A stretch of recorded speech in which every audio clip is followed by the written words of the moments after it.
大家知道，1903年的时候是莱特兄弟，他们发明了这个飞机，然后发明飞机以后，这个整个科技的进展是相当的快。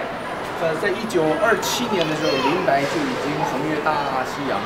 1929年的时候，陈文宽在他就是在还不到满20岁的时候，就在当时在 Baltimore 的 Curtis Wright 的航空学校，在那边去学飞行及这个飞机维护。然后在这个1933年的时候，他回到中国大陆，那个时候加入了中国航空公司。中国航空公司那个时候就叫 CNAC China National Airways Corporation。那个时候就因为它最重要的这个任务就是替交通部来运送这个邮件，所以每一架飞机上都有这个邮字。这张就是他刚刚加入这个中国航空公司的时候跟其他的飞行员合影。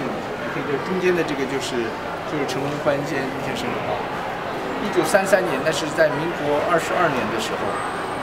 然后到1936年，他就已经被 check out 成这个 captain。他当这个 captain 的时候，他主要的飞行是从成都到重庆这一段，就是礼拜一到礼拜天，就全年一整年他没有休息，天天这样子飞行。也是在那一年跟这个江友芬小姐结婚。1936年他被 check out 成 captain 以后，在重庆跟成都之间飞了一整年，然后在1937年以后，所有的飞行员认为说是在那种怎么讲，说是这个落后的地区飞行了1年以后，大家都想回到这个十里广场的这个上海，所以他在1937年的7月回到上海。正想把家在上海区安定好的时候，没有想到7·7事变就发生了。然后就是中国航空公司从上海开始往西迁，第一是先迁到汉口，结果在汉口1938年汉口沦陷了以后，公司就又搬到这个重庆。那个时候，这个因为香港还没有沦陷，所以很多人并没有从上海到这重庆，反而是从上海就到了这个香港。然后真正从这个香港的，在1941年，太平洋战争发生，日本偷袭珍珠港以后，也开始对香港这个进袭的时候，陈文宽那个时候在几天之内，3天之内飞行了有40多个钟头，就是每天下午开飞机从香港先往北到南雄，把飞机这公司里面的一些东西先运到南雄，然后每天的晚上。再从香港飞机飞到这个重庆，所以在3天之内飞了40多个钟头。为了这件事情，这个当时的这个中国航空公司还给他了一张奖状。对。刚才讲到1941年太平洋战争发生，在那个之前的话，中国沿海的这些城市几乎都已经被日本控制住了，只有这个香港还是在还没有被。因为它是属于这个英国的，所以还没有被日本侵犯，所以那时候很多这个内部的货物都可以从香港来转运。可是从这个香港这个沦陷了以后，所有的这个东西就必须从印度经过驼峰，才能到这个中国大陆去。然后那个时候在这个抗战的时候，因为中华民国空军本身并没有这个大的这个像现在这个专机中队那时候。所以所有的这个政府官员到外面去出差的话，全部要跟中国航空公司去包飞机。包飞机的时候呢，他们就开始指定说是我们这个包机，我们要希望能够由陈文宽先生来执行这个题目。所以呢，这张相片也照的是非常这个难得的，就是当时的委员长坐在他旁边，给他当这个副驾驶。美国有一本书很有名，就是 God is my co-pilot。他叫 President is my co-pilot。然后他在那里，在整个也是在他这一生里面的非常这个难得的一个事情，就是在1942年5月间的时候，他做了一件事情，在这个左边，在这边的可以看到 Escape from Japan， 这个是杜立德将军。他当时因为是这个42年5月，大家知道41年12月的时候，日本偷袭珍珠港，一偷袭完珍珠港以后，美国立刻想办法说是要还击。可是怎么样还击了？日本在那么远，跟美国隔了一个太平洋，所以就开始训练飞行员，有这个轻轰炸机 B-25由航空母舰上面起飞。可是 B-25可以从航空母舰上起飞，可是绝对不可能在航空母舰上落地。所以当时就想说是由这个黄蜂号航空母舰带着那16架 B-25。开到说是离日本比较近的这个地方，从那边起飞轰炸日本，然后继续再往西飞到中国沿海那边去降落。这个没有想到呢，他们在这个离这个原来预备出勤之前400里的地方就被日本的渔船发现了。虽然及时的把那个日本渔船击沉，不过他们想可能日本渔船在被击沉之前已经发回电报去向这个本土去警告了。所以临时决定，就当时离原来这个还有400里的地方，飞机就在那边起飞。这个样子虽然达成了任务，可是到中国的时候已经是差不多晚上了，所以有很少的飞机是降落的，其他都差不多是弃机跳伞。然后杜立德将军呢，那个时候就是被我们的这个游击队救到了，设法把他送到这个重庆。而美国在那个时候虽然已经轰炸了日本，可是并没有向全世界去宣布这件事情，因为说怕万一让日本知道了以后，日本会想尽办法在路上去拦截他们，啊，然后这个美国一定要到什么时候才能把这件事情向全世界发表呢？一定要在杜立德安全的回到美军的这个怀抱里的时候，才能向全世界去发表这件事情。所以他们那个时候就想办法说是。要由中国从重庆把它运到这个印度，当时唯一能够横越这个驼峰的，只有中国航空公司，而且中国航空公司里面有那么多的外籍机师，可能他们就把这个这么重要的一个任务交给陈文宽先生，然后就在他们带着杜立德离开昆明的时候，他又接到一个电报，说是让他在回到这个印度之前呢，先到这个缅甸的密支那那边去，因为密支那当时马上就要被日本这个攻陷，就希望他到那边去把密支那中国航空公司的员工一道救出来。结果他到了那边一落地以后，发现其实除了中国航空公司的员工之外，还有很多的这个难民。结果他当时想说，只要你能够上飞机，有飞机能够带，我就全部带。结果那天他这个带着那么多的人飞越驼峰，到了这个印度，落地以后才发现，一个原来只能带20几架飞机的人，他带了78个人出，啊，就是在那天落地以后，这个杜立德将军跑到那边去跟他去握手，跟他讲 ，You are goddamn good pilot。然后那个时候他还有做另外一件事情，对吧？那个时候在这个驻越法案开始之前，这个中华民国空军的这个飞机几乎都是用的是这个苏联制的飞机，他们从苏联运到这个新疆的这个迪化，从迪化那边要怎么样让它飞到中原来呢？结果中华民国空军就跟中国航空公司去联络，由这个孙关心飞这个。DC-2这种飞机到那边去，有这个母鸡带小鸡的方法，依次带个18架飞机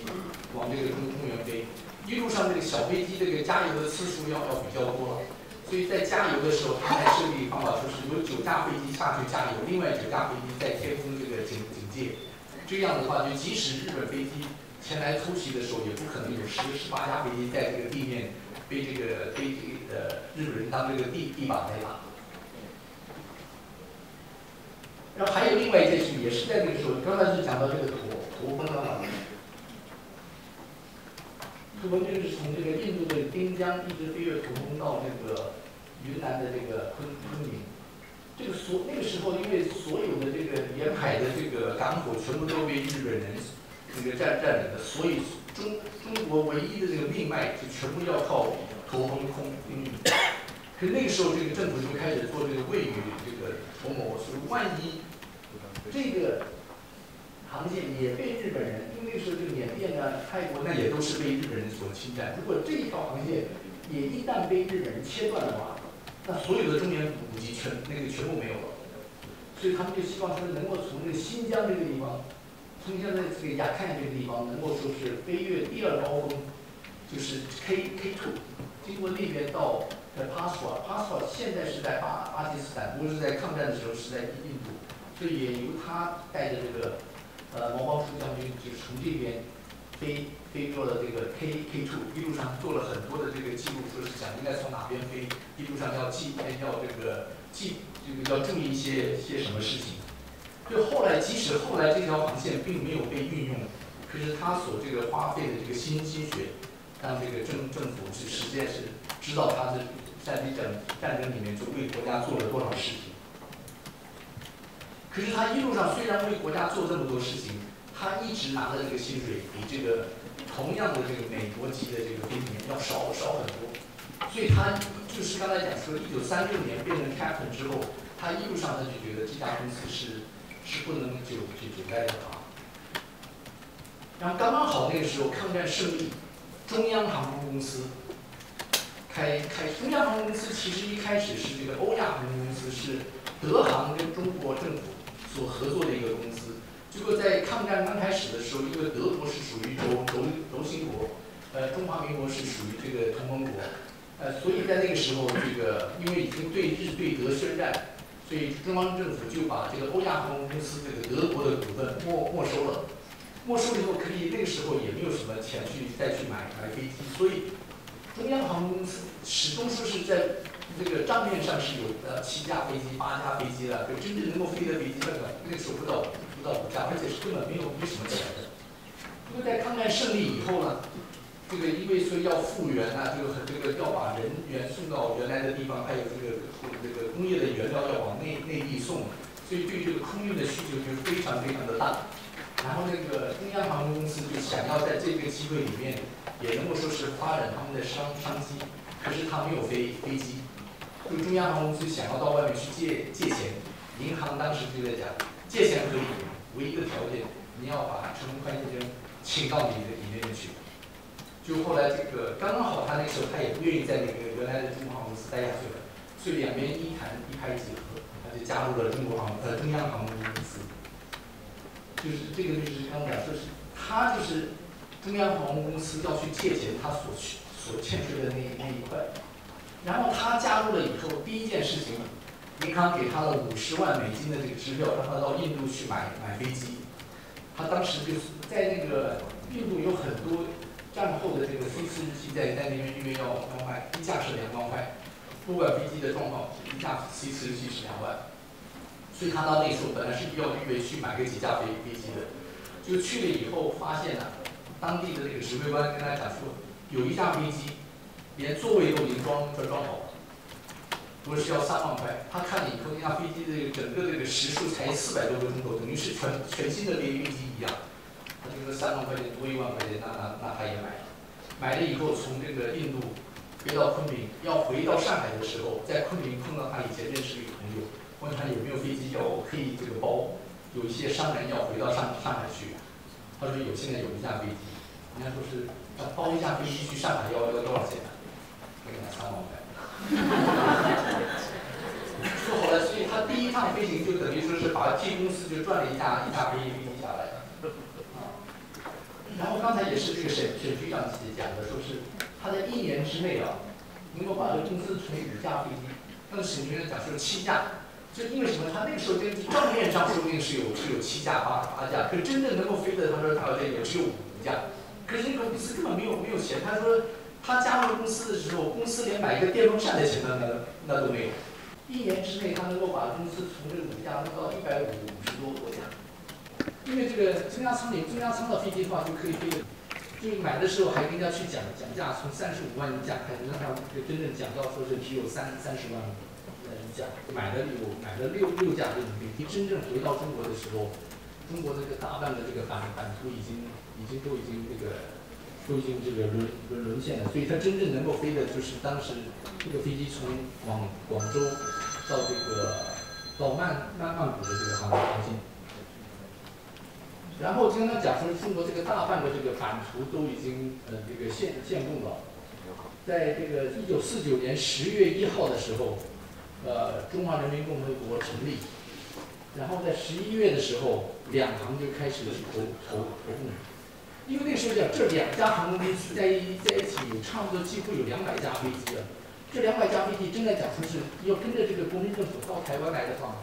不但讲说是没有生意做，连真的要停200多架飞机的地方你都没有，所以那个时候这个员工呢也是很着急，说以后应该怎么办？可是他讲他在他的想法里面说是怎么样办？我们以后要去想，可是绝对不能去投共，因为共产跟这个航空公司所这个业务的这种资本主义是完全背道而驰的，在这个共产主义下面。这个资本主义根本没有生存的这种机会的，所以他那个时候为了怕这个，他知道这个投共是一定的这个结果，可是他为了要替国家保存那些飞机，他去想办法做了一件事情是怎么样的？他跟旧金山的这个中央航空公司的这个经理去讲，因为那时候央行在美国的银行里面存款就有超过50万美金的这个存款，他就讲说哪一天你接到一个电报。上面讲说是，李先生哪一天会搭飞机到那边去，请你安排接飞机。接到这个电报的时候，就把公司里面50几万美金的钱全部拿出来，放到另外一个银行里面，这样子最少投共的人就没办法动到那个钱。然后那个钱应该怎么办呢？他说再还给政府，政府可以拿那笔钱。叫这个原来的中央航空公司的飞行员说是你把1架飞机飞出来，我给你多少这个奖金，这样子的话就可以替国家也是留下一些飞机。可是没有想到说他在把这个东西全部都讲给这个周之柔将军的时候，陈纳德也去找这个我们的蒋中正总统，这个在1天下午之内，这个蒋总统就把这个中央航空公司跟中国航空公司全部就是已经卖给这个。陈纳德，然后他1951年成立复兴。成立复兴的时候，那个时候我就问他，我说，1951年，民国40年，在台湾，你怎么会想要去成立一家航空公司啊？那个时候在台湾，你想要说开一个汽车客运公司的话，我都会觉得说是没有什么生机啊。就是他在跟我讲说是 ，Do you know blue shirt？ 我说 blue shirt， 蓝衬衫啊。然后他看我好像有点不大懂，他说 "Do you know 戴笠？"啊，一讲戴笠，我说啊，戴笠 ，blue shirt 蓝衣社就是后来这个军统嘛。哦，我说那我知道了，说那个时候其实是国家的这个情报局里面去找他，跟他讲，因为在大陆沦陷以后，很多情报员并没有出来，所以而且他的这个水上飞机的这个经验，他的非常多的水上飞机经验，就希望能够借用他的这个专长。然后让水上飞机晚上进入大陆，可以在长江或者是这个湖泊里面去降落，去补给这个情报员，或者把新的情报员送进去，旧的情报员接出来，是有这种需求。而且那个时候在台湾的很多这个外岛啊、大陈啊、乌丘啊、马祖都没有这个飞场的，也需要这个水上飞机，所以就希望他能够这个去成立航空公司。所以他在讲说，当初买飞机成立复兴的时候，是买的水上飞机，而且那个时候的这个名字，所以大家也知道为什么叫做复兴。然后后来这个第2家航空公司就是中华，复兴中华。定期航线只有一个，台北到花莲，花莲到台东，台东到高雄。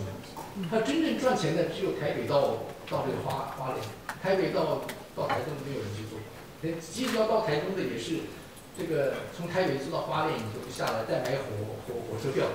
从台北要到高雄的，他也不会坐飞机，就绕这半天，因为他中间停2站，再加上飞行的时间，差不多要4个钟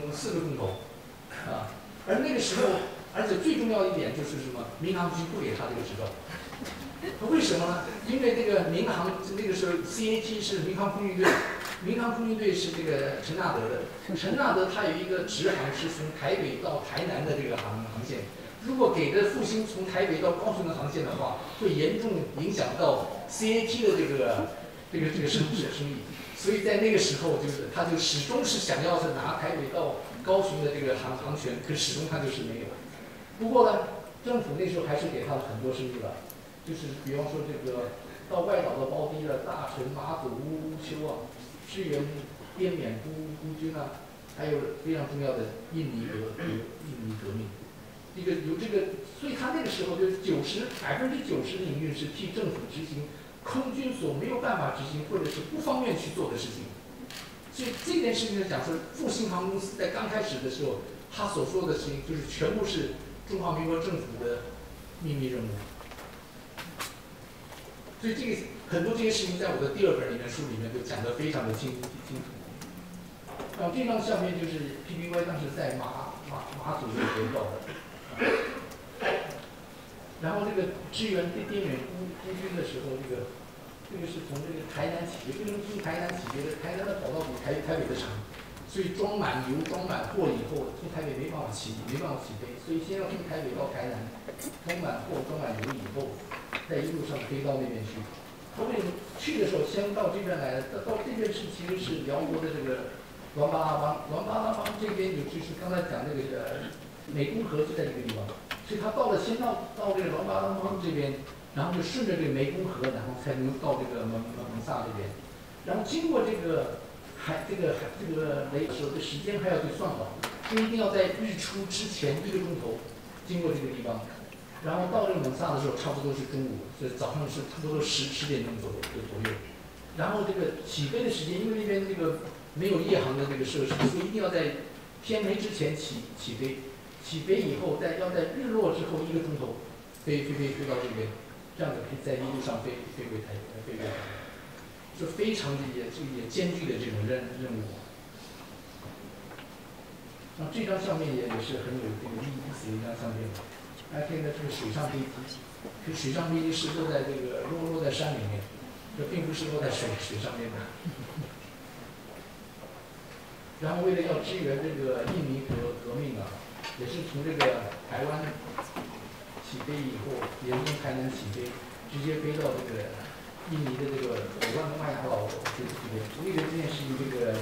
复兴还去买了2架，一架 C54，另外一架这个 B26。所以复兴也是唯一的航空公司有轰炸机的这个航空公司。这个就是这个 B26轰炸机，就可以看到这后面这个民航局给的这个号码。因为这个当时伊夫人是希望这个复兴航空公司去能够派飞行员去执行这个轰炸任务，可是他在讲说是我们可以去替你运东西什么，可是你绝对不能去做这个轰炸，因为这种东西要有这个专门的这个训练的人，所以他虽然是做了很多这个冒险的事情，不过他还是很有原则的。然后除了这种替政府做这个秘密任务之外呢，就非常有名的就是这个到这个海上去救人。这1954年的时候，这个去救了当时有一架美军的C119那个飞机，从琉球要飞到菲律宾去，在台湾的这个东北边那个地方，飞机发生严重的这个故障，所以这个飞行员就让这个所有的这个乘客去跳了以后，正驾驶、副驾驶把飞机接上这个自动驾驶。也要从后面跳的时候，发现接上自动驾驶以后，飞机反而能够控制了，所以这2个人又回到驾驶舱里面，把飞机用自动驾驶飞到松山来落。所以那个跳伞的人就看到人出来以后，然后飞机走。然后他那时候跟大家就讲说是有人是跳伞跳到那边了。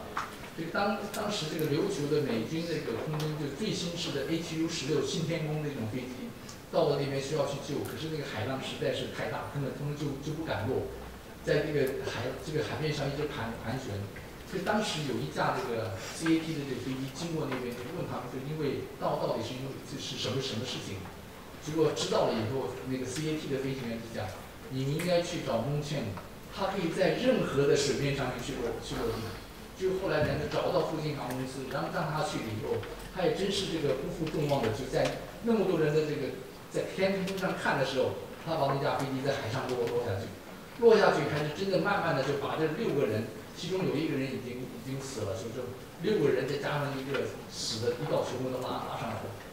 来讲落下去容易，要起飞的时候飞机又重了，也很难起飞，而且一落到海里面去的时候，那么大的这个震动力呢，把飞机很多铆钉都弄松了，就飞机就开始漏水了。漏水的时候，他也想着，当时就跟那个 flying engineer 讲，他说你拿着那个铅笔，每一个洞啊，就把那铅笔往里面一插，插进去以后你去弄断，这样一个一个去补，所以用几根铅笔就把所有的洞全部都补好了。补好了以后，然后说在海上面要起飞，加了7个人之后，要起飞在海浪上面实在是很难得的事情。就是他在那天在海上差不多弄了4个多钟头，他都没办法起来。就等到美军的军舰都已经到了，美军军舰到了以后，就是用那个，现在跟大家讲，就让那些美军再回到他们的小艇，再回到让那个上的美军的军舰，就他也就是that's a good idea，因为这7个人走了以后，他飞机就可以轻一点嘛。结果没想到那几个人美军讲打死再也不回到海上去了。就是他那个时候也看见实在没办法，所以他就跟那个军舰讲说，你在前面，你替我去开浪。在他前面1里的地方就开始开浪，然后浪喷下来，然后就在钓鱼台那边用山把那个风又挡住了，这样子他才从那里面从那边起飞。就在海上有这个4个多钟头，终于把这个几个人救回来。所以这张相片也就是当时这个美国大使馆去给他颁奖章的这个时候，然后也就是同一年，空军救护队刚刚成立，就1954年。就差不多整60年以前，空军也接受了几架这个 PPY。12月的时候，空军黄江春在这个南澳岛那边被飞机故障，在那边迫降，空军的救护队到那边去以后，也是在海上不敢落，就是王书明就想到我们的陈公宽，然后他马上就跟他讲，就他也是在日落之前赶到。把黄阳春救了回来。救了回来以后，他后来就跟那个王书明讲，其实那天的海浪非常的平，其实比这个跟这个游泳池是差不多。在那种情况下，如果空军的飞行员不敢落的话，这实在他们的技术要加强。所以他就是到嘉义又去训练当时空军救护队的那些飞行员。然后在1958年，大家知道他2架那个 PPY 有几架说是在台风的时候被这个摧毁了，最后一架在这个11月，因为10月1号蓝天鹅飞机失踪了以后，就宣布停航，开了一架这个 PC-6 短场起落的飞机，就前往梨山这个日月潭。可是经过当时是真正说是在台湾当时的这个。社会上的真正去租飞机的人是很少，然后所以那架飞机呢就变成他自己的这个私人飞机，所以他想要去玩的时候，他就可以开那架飞机去玩。所以真正在台湾第一个有私人飞机的人，其实就是陈公宽。然后在这个1983年，在航空公司就卖给了这个国产实业的时候，他就把这架飞机就卖给了大韩航空。然后他以70岁的这个高龄，自己把这架飞机从台湾飞到韩国去交给新的这个东家，那也是他这辈子最后的一次飞行。然后就是他把公司卖掉以后，就到美国去开始他的这个退休生活。他让他做一些什么事情呢？学习新科技这个产品。所以到现在，你说101岁的人碰到跟你见面，跟你 say hello 以后，给你一张名片，上面还有email， 你就会觉得是很奇怪，怎么会有email？然后他就讲，他出了email，他用的电脑是他自己装的，然后他自己装的电脑就，所以他非常注意这个细节。我真的可以问这个在场的人，知不知道用这个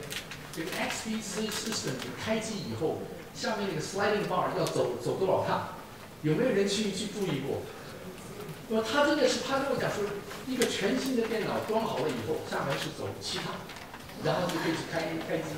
如果你再装了其他的东西以后，他就开始慢慢的走了。这是他跟我讲的，那我都吓一跳。就是在前几个礼拜以前，我到他那边去的时候，我的这个手机没有电了，我是跟他借那个 charger， 然后等到我要回家的时候，把那 charger 去还他，他一拿到那个 charger 了以后，他说你电还没有充满。我说你怎么知道没有充满？他他说因为这个插件还是热的。